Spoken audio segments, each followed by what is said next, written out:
What's up, everybody? If you're wondering where the previous episode's review is, well, it got a strike, and I'm working on it, so we'll get it back at some point. And if you're wondering why I'm not cutting in as many clips from the episode as I usually do, well, I got a strike, and I'm working on it. But I wanted to get this episode out because this is a really cool episode. It's sort of, again, more of a in-between, not much going on episode, but there were some cool moments, so I wanted to talk about it because I'm also not going to have a computer for a couple days while my other one gets fixed. Let's get into the review.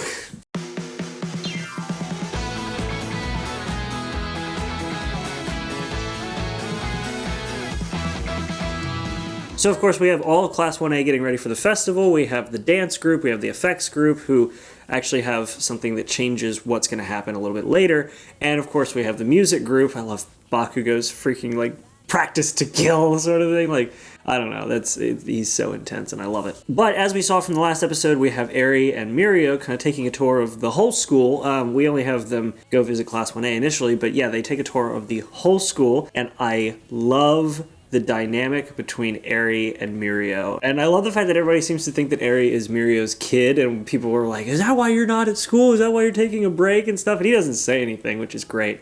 But yeah, so that's kind of awesome. But of course they start out with Mirio trying to spy on them and stuff, and Deku immediately spots him, and of course Mirio just sticks his butt through the brush, and everybody's super excited to see Eri, so nobody even cares that Mirio did that. Now once we actually get into the main episode, of course they're taking a tour of the school, but they want to make sure that it's not too much for Eri, since she's never really been sort of brought into society, I guess, for lack of a better term. She's not been given a proper tour of what the world is like outside of the hell she had been living in for her entire life. So they wanted to make sure that it wasn't too overwhelming.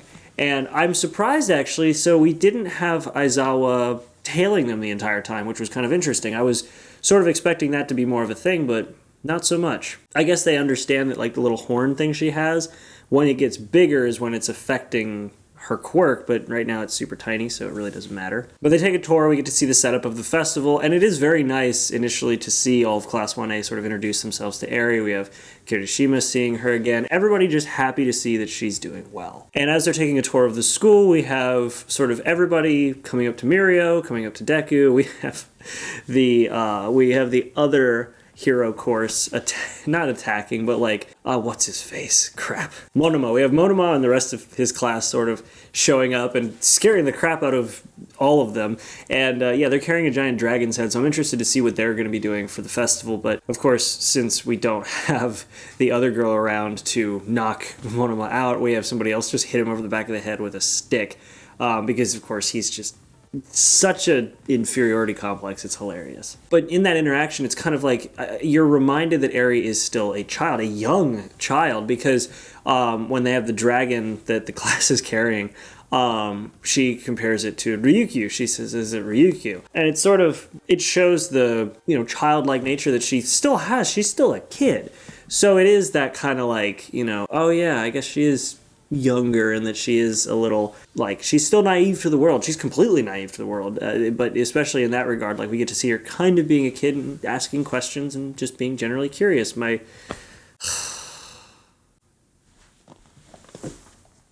Sorry, my camera's been doing that. I need to get it fixed too. Everything's breaking! But anyway, that class is putting on a play. Looks kind of interesting. I'm actually really curious to see all of these come to fruition. But then they also learn about a beauty pageant, and we see that Nejire is taking part in the beauty pageant. We get to see what she's dressing up as, and it's her last shot to do it too, because she's a senior. So I do love the fact that with all of that, she's very much a high schooler, obviously, very much an adult, or not an adult, but an older high school student, definitely a young adult. But she's just, her mentality, her way of interacting with people is just great. I love it. It's so funny. And the fact that she's completely oblivious to Deku kind of wondering aren't they all going to be looking at your and of course with that Mirio steps in and corrects him, because there's still an age gap with Deku and Mirio and all these older students. So it's one of those we have the maturity of these older students sort of countering Deku as a younger student. Anyway, Nejire is very happy to see Eri, and it's just so cool. Of course, poor Tamaki is just so depressingly dim as he always is, and just dark. And yeah, he's thinks about what Nejire is going to be doing and just gets sick to his stomach. Then we get to visit one of my favorite characters in the support group. We get to see Hatsume. Actually, this is the first time in 2 times in the episode we see her. So this is the first time we see her.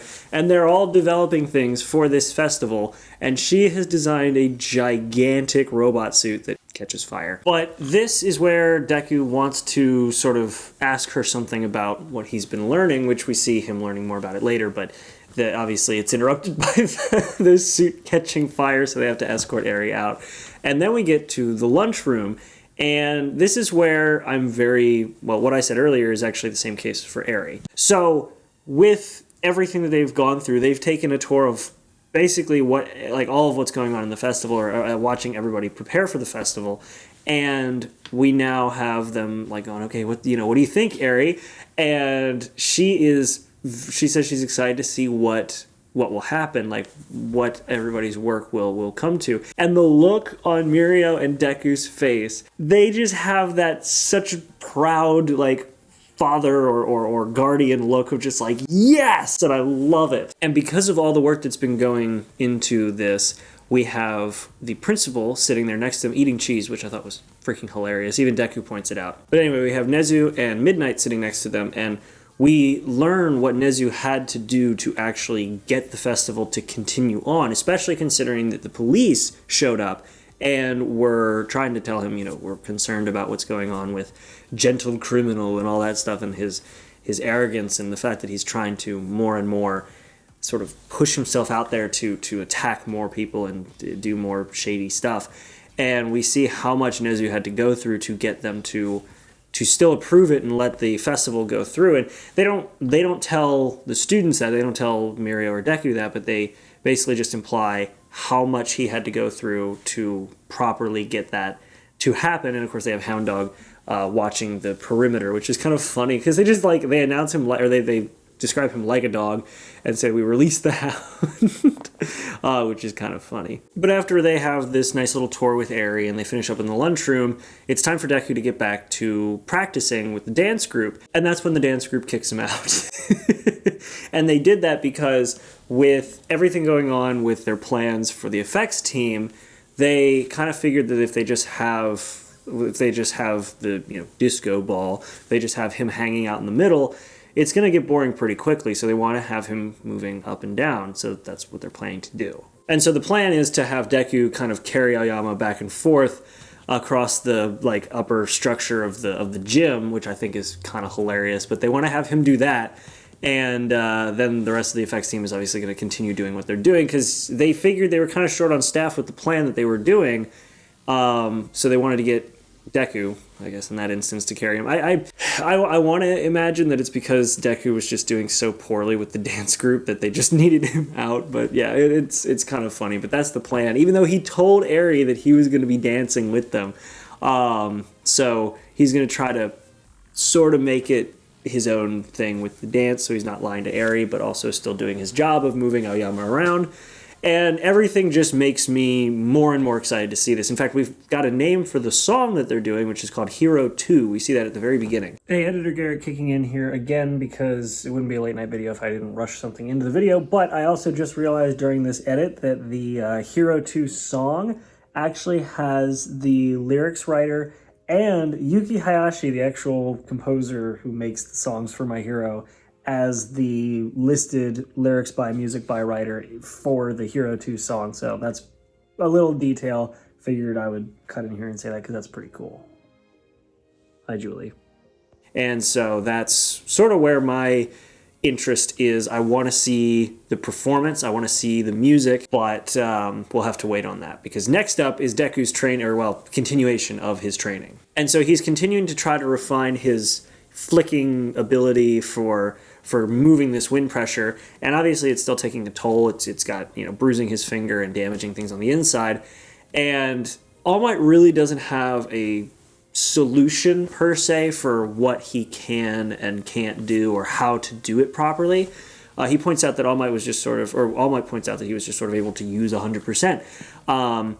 But even with that, and that just shows how incredible of a hero All Might is. And there is a moment in this scene that really does go to show that even though All Might doesn't have his powers, he's still a very capable hero, which is that when Hatsume is experimenting with something, he's able to just reach out and catch it before it hits Deku. Like, reaction time hasn't changed. His ability to kind of see and perceive hasn't changed. It's just his strength has changed. He's still got a very sort of always aware sort of. So it's kind of like people I know who have been in the military, where they still have that kind of ability, or they have the mentality and training still, but even with all that mentality and training, they're obviously not in the same shape they were and things like that. So it's very interesting to see that, because you kind of forget that All Might is still All Might even when not in his full strength form. But anyway, so the whole point with Deku's training is to try to imagine, sort of go back to the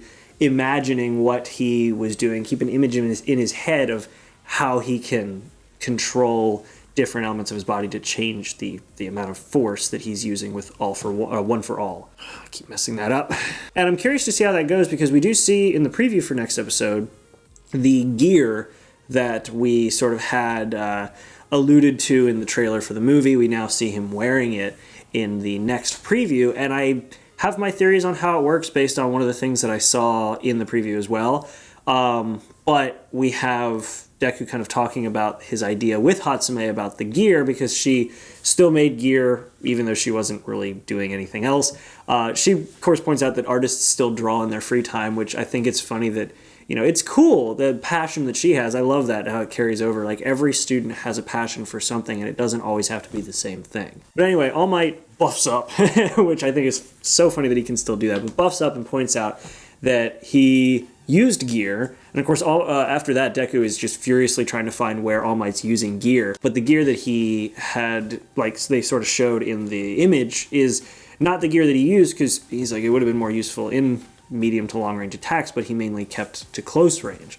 But then Deku, of course, is just trying to find, as the fanboy, trying to find, like, where to use the gear, and it's just so funny. But Deku's reminded not to rely on the gear, because if his gear goes away or breaks and he can no longer rely on his abilities, that's going to be a major problem. And of course, I'm curious to see what the support gear is going to do with Deku's abilities now, considering that as soon as he exceeded to 20%, or got up to 20% rather, his previous gear just kind of blew apart. And then when he actually went to 100%, most of his gear blew apart, including the braces for his arms. Those were the first things to go. So I guess the next gear is going to have to be a little more capable, a little more powerful. But then Deku comes across, while rabidly searching through the interwebs for some fanboy reasons of finding gear on All Might, clicks on a video, which is the Gentle Criminals video. And we see that the name, which is sort of interesting, like we see more backstory on Gentle, but the name of the episode, the T name,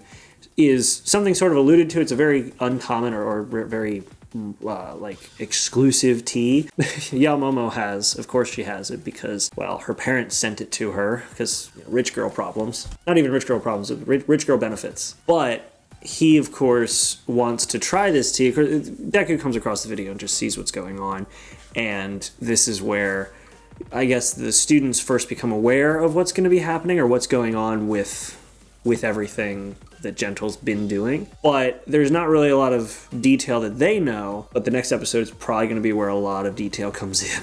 Anyway, we get more of a backstory after this of Gentle and La Brava, which is really cool, because we learn that La Brava herself is a hacker. She's a very capable and very, I guess, powerful hacker, and Gentle is not quite a computer person. There's actually a small moment where he's trying to get into his crimes folder, and he can't get into it, and she has to show him how to do it. So La Brava, as somebody working in the tech industry with tech support, I completely understand you, but maybe don't hack into somebody's account, find their address, and hunt them down. Don't get any ideas, guys. Don't get any ideas. But yeah, that's what she does. She goes and tracks down the address of Gentle, because his videos were only getting like 50 some odd views. And so since they were only getting a handful of views, she still became a massive fan, which had a huge impact on him.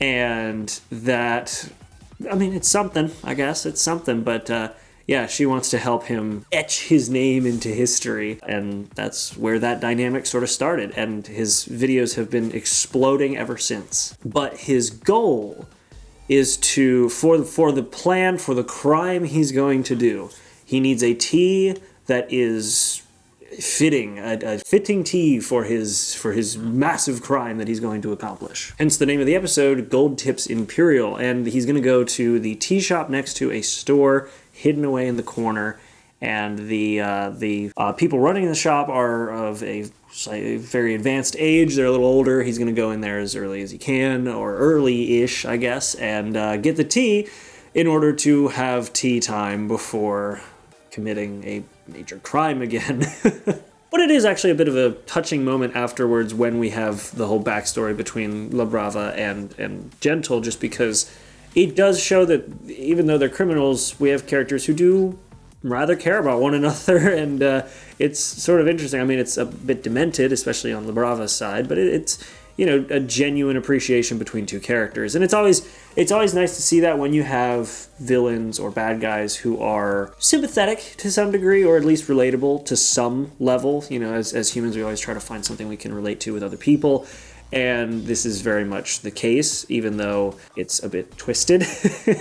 But even as twisted as it is, it's still a very nice thing to see. I guess I'm just used to fairy tale where enemies become allies or something of that nature for a lot of seasons, so maybe that's why I like it. Who knows? And after that, that's the end of the episode. We know that there's going to be some sort of attempted attack on the UA festival, and of course we know what's going on, or a bit of what's going on with Gentle and La Brava, and the plan for what all the students are going to be doing for the festival. I'm really still excited to see what's going to be happening with that festival, because my God, I love seeing all this build up, and I want to see the payoff, because that's always the most satisfying part of any series. I'm just really excited because I just love this show, and I want to go see the movie too, but the movie's out and I'm not caught up yet, damn it. But whatever. Anyway, the preview for the next episode has me really excited, because we actually see Deku encountering La Brava and Gentle, and that looks like it could gear up to be something very interesting, because obviously Deku is not going to let those plans come to fruition if he has anything to say about it. And well, we'll see if he has anything to say about it, because the next episode looks like it's called Gentle versus Deku, so who knows what's going to happen. Also, we see him wearing the gloves, and my theory on the gloves, now that we're at that point, is I think that the gloves are probably going to use the same sort of brace configuration like what he had on his arms for his hand-to-hand combat during, like, with his previous armament. But I feel like it's going to reinforce his hands, and I thought that it would just reinforce his hands so that when he flicks it, it doesn't hurt his fingers as much. But one of the things that I sort of noticed was that they have Hatsume doing the like box thing where you can take a hole in a box and push it, and it forces a lot of air out. So I'm wondering if, since he's already making so much wind pressure with his hands, if those little vent caps on top of his knuckles are going to force air even more, so he can actually like shoot more air faster at whatever he's aiming for. That's my theory. I really hope that that's the case. I think it would be very cool, but either way, I'm excited to see the next episode. Hopefully this video doesn't get struck. Thanks for watching, guys. If you want to support the channel, please subscribe, because I am fighting every strike that I get, trying to make sure that I can continue to make the content that I love for you guys. Hopefully you guys enjoy it yourselves. And otherwise, make sure to like and subscribe, comment. I've got shirts down below, and I'll see you guys in the next video. Make sure to be there and have a good one. So Deku's uniform and all of his support gear just kind of flies apart when he exceeds 20% of his power, at least so far, and presumably these would do the exact same thing if you managed to exceed 20% of One for All. But in order to keep that from happening, why not save 10%? You know, get it? It's below 20%. Yeah, save 10%. Go and type in SFMH in the promo section whenever you go to buy one of these shirts, because you obviously will, and save yourself 10%. Go do it, please.